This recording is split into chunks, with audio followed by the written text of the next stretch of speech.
yummy!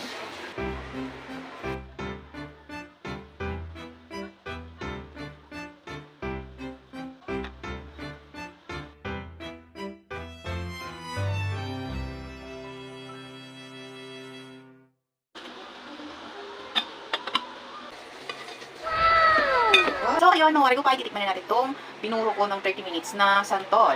So, ito yung asukal, tapos ito yung sa asin. Pinagsama ko na. So, unahin natin tikman is yung... Bayan, naglalaway na ako.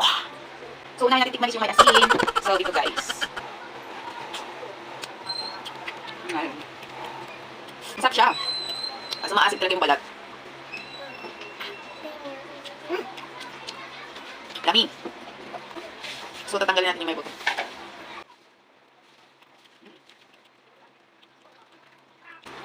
Sarap. Sarap isang sauce sa ano. May asukal.